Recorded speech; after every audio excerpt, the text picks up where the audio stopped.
Good morning. Welcome to the inaugural week of Carolina People, right here on Fox 43. This week we'll be focused on some of the Carolina's finest friends of scouting. Stay tuned. We'll be right back.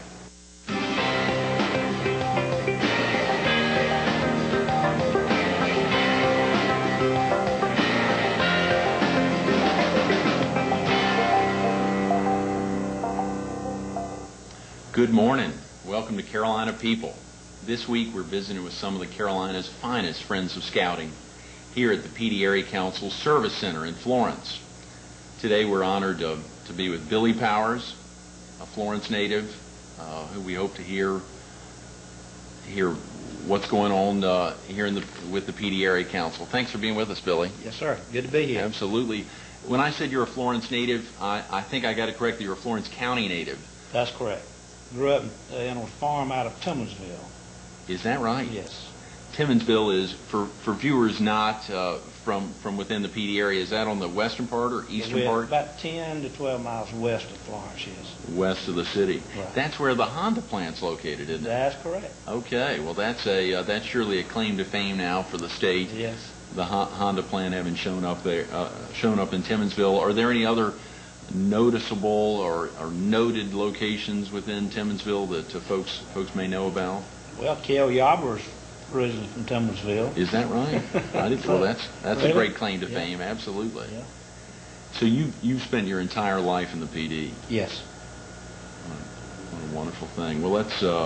I understand you did not grow up as an active Boy Scout. Didn't spend your whole life in Boy Scouts, but you've had a great commitment to the Pee Dee Area Council. And That's correct.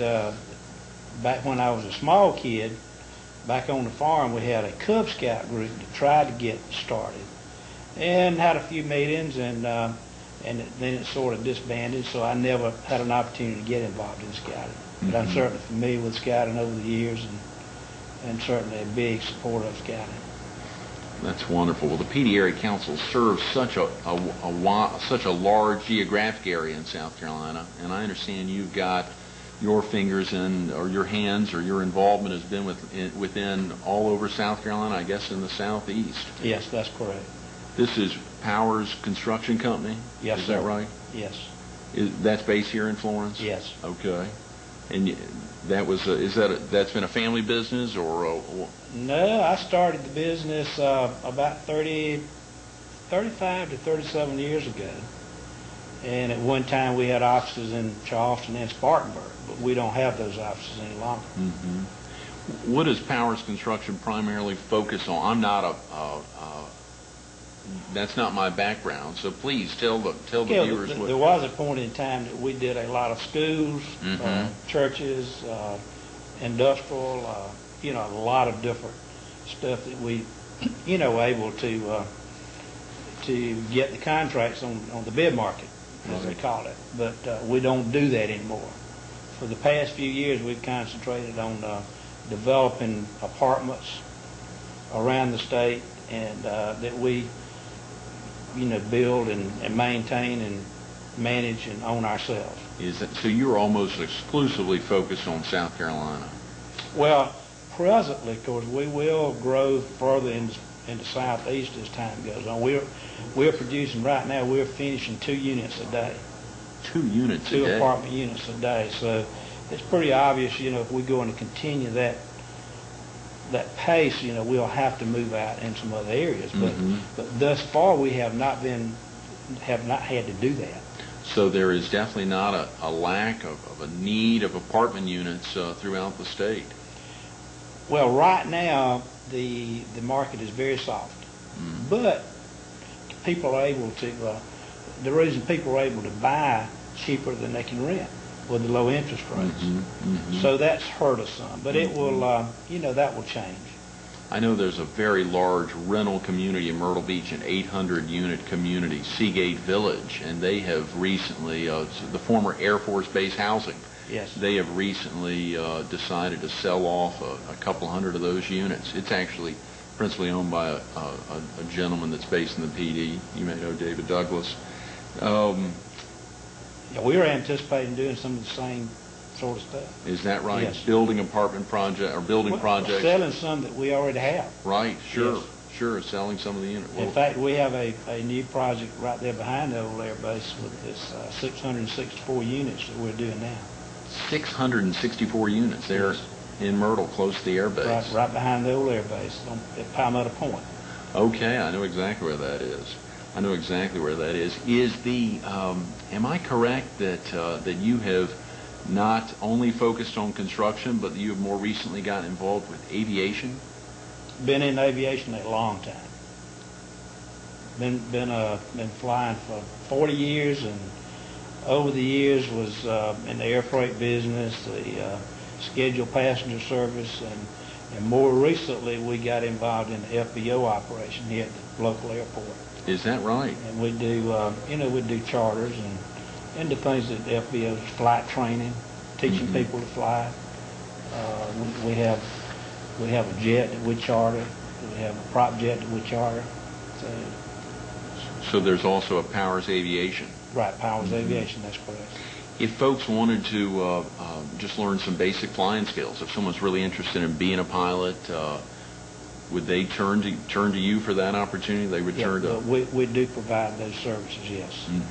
So they just call and schedule an appointment and go fly.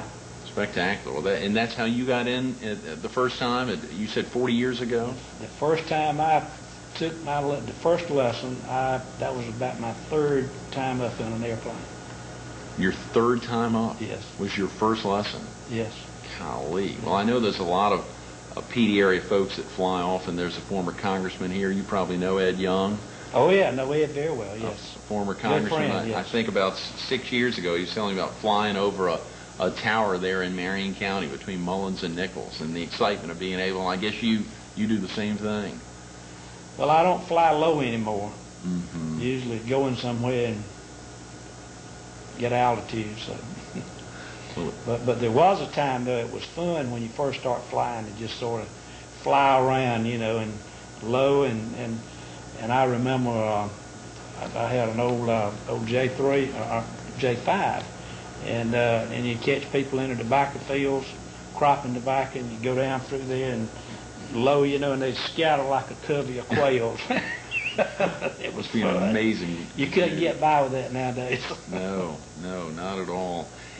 When we think about your involvement not only with construction but now with aviation, or your entire life virtually with aviation, is there any particular person that has inspired you to maintain this commitment? I don't know. I guess a person that had a lot to do with me feeling like I had some worth and whatnot. There was a fellow when I worked in the engineering department at the South Carolina Highway Department. My boss's name was E.A. Buffet. And I came off the farm and didn't have a lot of self-confidence, and he sort of took me under his wing and and gave me some responsibility and acted like he thought I had some worth. So I guess he was one that kind of started my developing that feeling that I could accomplish something, that I did have some worth, and sort of motivated me. Absolutely. It seems like E.A. Bethea and Billy Powers that help us remember why activities like the PD Area Council, the Boy Scouts are so important. Thanks so much for being with us, Billy. Yes, sir. Hope you'll come back another time. Thanks, sir. Tune in for more Carolina People in just a minute. Coming up next on Carolina People, the Reverend William Diggs of the Trinity Baptist Church in Florence. Good morning. Welcome back to more Carolina People. Today we're visiting with some of the Carolina's finest friends of scouting here at the PD Area Council's Service Center in Florence, South Carolina. Today we're honored to be with Reverend William Diggs, the senior pastor of Trinity Baptist Church here in Florence. Thanks so much for being with us, Reverend Diggs. Tell us a little bit about Trinity's Boy Scout unit. You've had a chapter there for many years. We've had a chapter there for possibly over 60 years. 60. One of the deacons who's there now came up through that troop. He also served as a troop master. I mean, troop master at one time, scout master at one time. And of course, he has resigned from that now. The troop has had its high moments and its low moments. We find difficulty sometimes in maintaining or retaining individuals, adults, to work with the boys. But we have struggled through and been able to keep it going.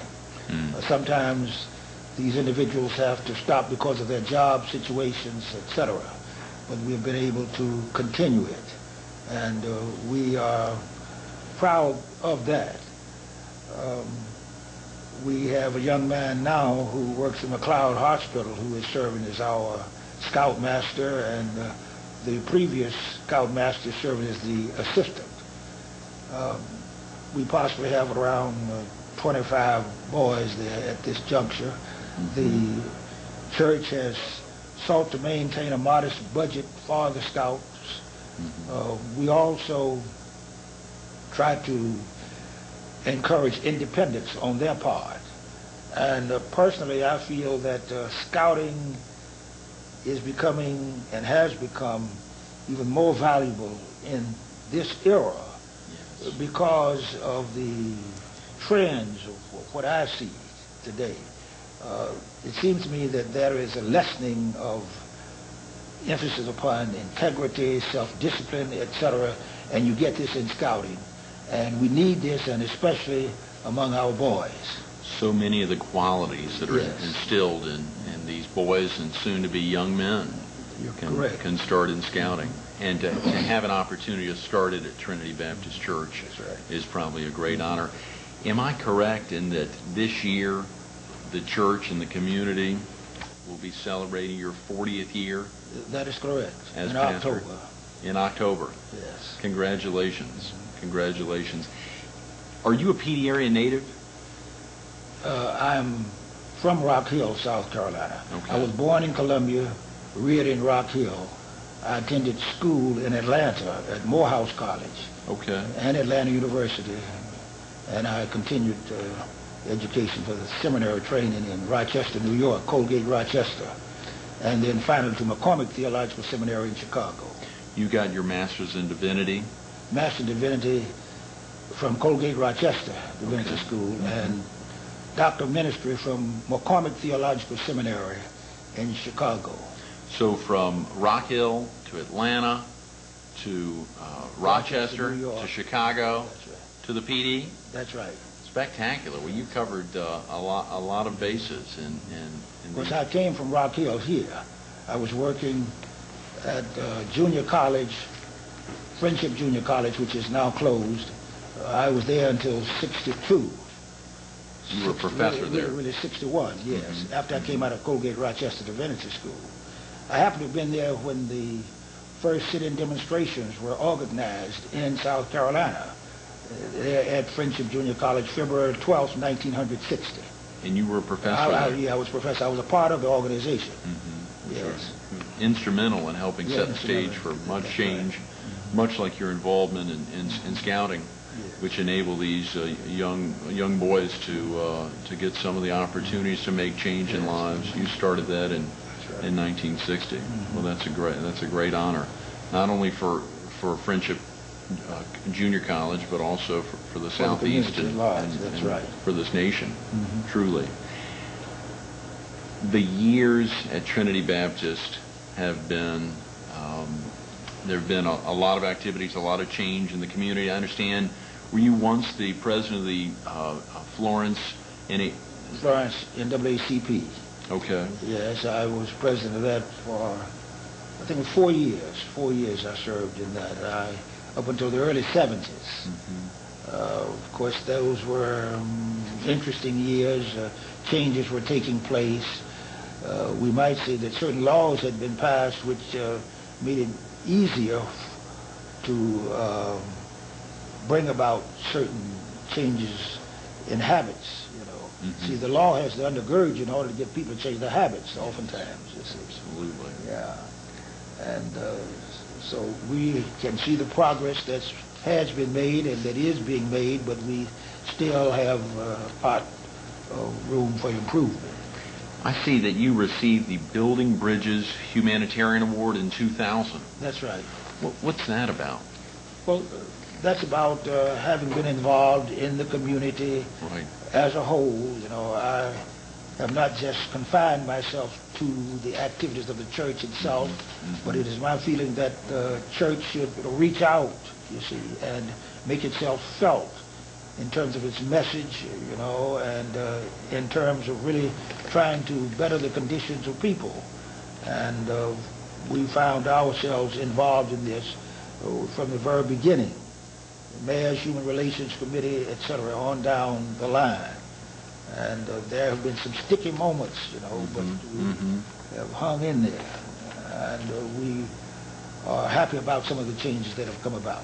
Reverend Diggs, I know you have inspired so many. When I told folks I was going to be visiting with you today, you wouldn't believe the smiles of not only admiration but just recognition that I'd be seated next to a remarkable man. Is there anyone that has inspired you? Is there anyone in particular? Obviously, your God. I would say several persons. First, my own father, but beyond that, Dr. Benjamin Elijah Mays, who was president of Morehouse College when I was a student there. He was from South Carolina, a place called Epworth in Greenwood County.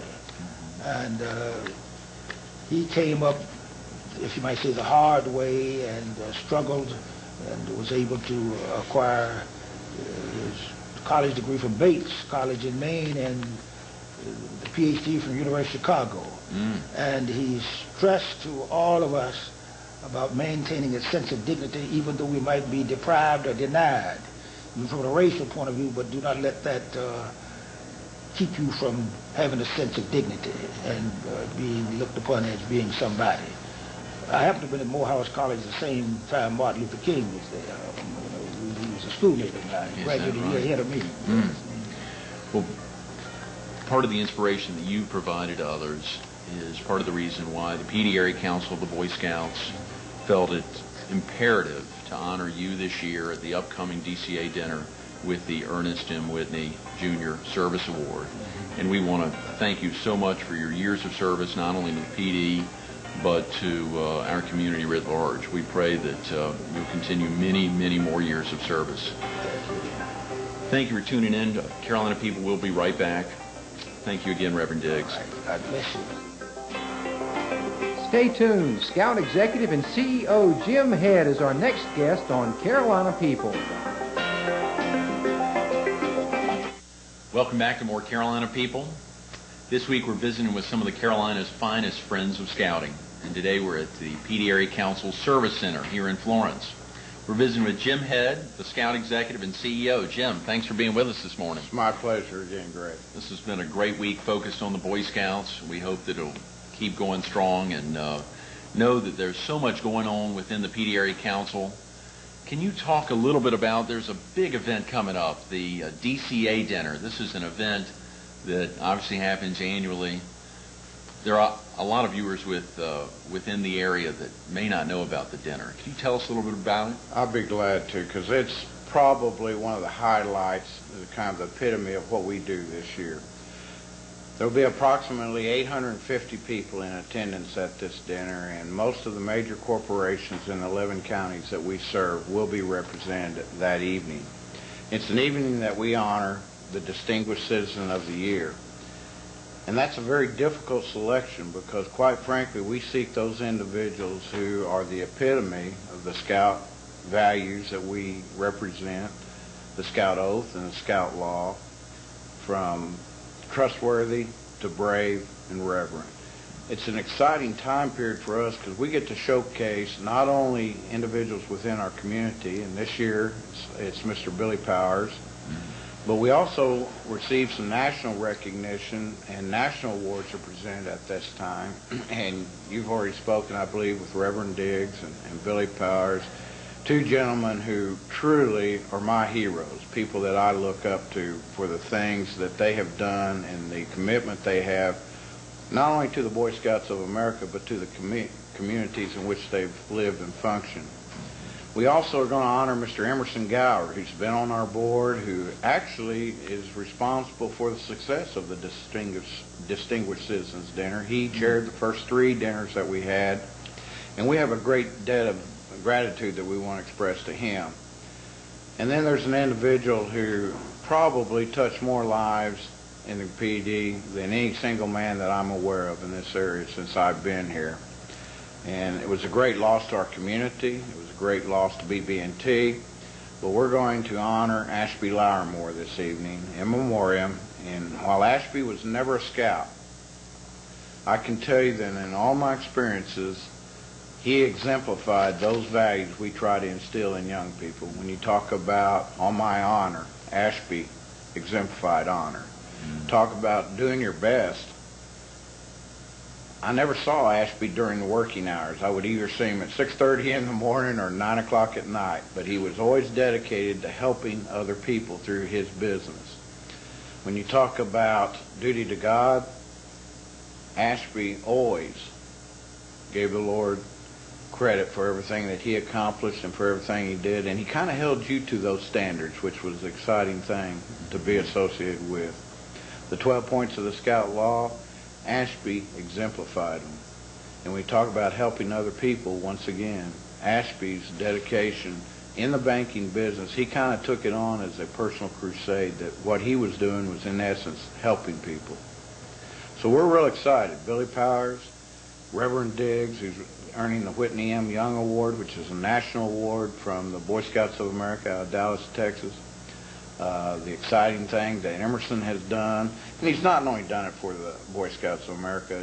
If there's a program going on to help our community in not only South Carolina but North Carolina, your viewing area, Emerson's involved. So we're excited. It's a wonderful evening. Incredible evening. What's the date of the dinner? The dinner's going to be October 29th, and it'll begin at 6 o'clock with a social reception, and we should conclude it at 8:45 to 8:30 to 8:45. Can folks not involved with the Boy Scouts attend? Are there ways for people to get tickets? Can you buy a table, or are there sponsorships? We have 3 table sales. Okay. Mr. Mark Bike is he's a local attorney here in Florence. He is our chairman, and of course our board are represented through all 11 counties that we are representing. And you can call the PD Area Council 843-662-6306 and ask for our administrative aide, Margie James, or you could speak with our account specialist, Mary Lou Hord, and we'll reserve a table. There are $5,000 tables for 8, $2,500 and $1,000. Or individual tickets can be purchased for $150 apiece. Well, that's important to know there's a way, and folks, whether they're involved with the Boy Scouts or not, who want to support scouting, not only in the PD Area Council, but all over. And all that, the amazing thing is when we think about Camp Coker. Camp Coker is not only open to folks within the PD Area Council. I know that, I believe, maybe you can correct me, is there a camp in Columbia that was recently? Columbia is redoing their camp, and they're having to, quite frankly, close their camp for the next year because of repairs being made to the dam. So we're extending our facilities to the units up there and to try to help them out, and we're going to kind of compensate that council so that the money that is spent to go to our camp keeps scouting alive in their area too. So, but yes, not only do we, and I think it's important, we also serve young people in schools, and so our camp facilities are made available to other organizations such as YMCA, such as businessmen for conferences. Right. We have some major capabilities as a result of Mr. Drayton's efforts that we haven't been able to do before. So we're really expanding the service that the Boy Scouts of America is providing to all United Way agencies and to other organizations. And the DCA dinner is just one way, for many ways, to serve or to make a contribution, a financial contribution, but also to be in attendance there. There's so many honorees. I think when you cannot come to that dinner and walk away and not understand what the Boy Scouts of America is all about, and not only is it an opportunity to recognize these individuals who truly do represent the best of our society. You know, news spends an awful lot of time talking about individuals who may not have done the most ethical things. And it's important that we turn around and focus on those individuals in our society who, A, not only contribute through their positions and roles as leaders in the community and leaders of corporations such as CEOs, but also those people who've dedicated their lives to serving other people. And I know that in speaking to some of our volunteers, you're beginning to get a sense of what the Boy Scouts is all about. As a matter of fact, didn't I see you at a board meeting last night? You may have, Jim. Golly, there are so many volunteers within the Boy Scouts, and it's amazing the commitment the folks will make. And with the PD Area Council, as you said, I think a quarter of the state geographic area is served by the council. To think of the commitment of folks from O'Ree, the commitment of folks from Sumter, from all over, not only travel into Florence for events, but also within their own communities. And I think you highlight that so specifically. Whether the DCA dinner is an event you want to attend, or popcorn you want to buy in bulk, or actual commitments you can make through the Friends of Scouting campaigns in your community, there are ways to help the Boy Scouts grow. And volunteering your time is also one of those. Please think about the Boy Scouts. We know Jim Head does, and we know the other members this week, and many of you within the viewing area. Stay tuned for more Carolina People. We'll be right back. Thanks. After these words from our sponsors, Greg will be right back to wrap up today's show. Welcome back. I'd like to read you the Scout motto. The Scout motto is, be prepared. A Scout prepares for whatever comes his way by learning all he can. He keeps himself strong, healthy, and ready to meet the challenges of life.